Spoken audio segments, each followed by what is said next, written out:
As many of you know, the Professional Amateur Sports Protection Act was overturned last year. And while that's not new news, what we've noticed and what we've experienced as of the last, 12 months is a significant uptick with new entrants into this sport wagering market. So you have both the land-based casinos that have traditionally offered wagering options and now expanded into sport wagering on a state-by-state basis as states have passed applicable laws.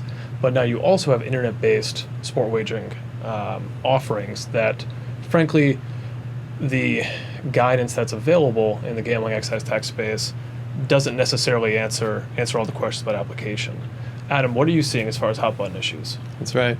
No, and one of them is tremendously fundamental of who is the taxpayer. And you're really getting into these agent principal concepts because a lot of times you have, sort of the true traditional, fixed base casino now offering licenses and skins to internet companies, and it's really creating these issues of determining who is the appropriate party to report and remit tax in these various jurisdictions.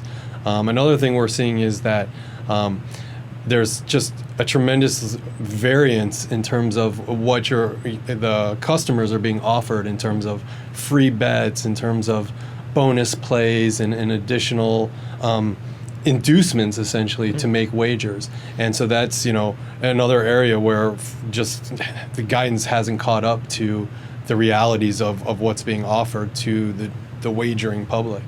And while it's common in other taxes as well, one consideration that I think folks should keep in mind is that the federal and state application there is going to vary greatly, whether it is deductible, it's part of your tax base, and how you report it, right? For example, in New Jersey, there's a mechanism by which you have those adjustments sort of pre-approved before deducting them. The last point I think worth mentioning is that if you're not offering just a fixed odds or parlay-based wagering approach, which I think from a guidance perspective is pretty well covered, there's likely a gap in how you should consider it, whether it's unique to you or unique to the market or novel to the market. If it isn't those traditional wagering models, it's probably not clear how your tax base should be determined and worth digging into some more.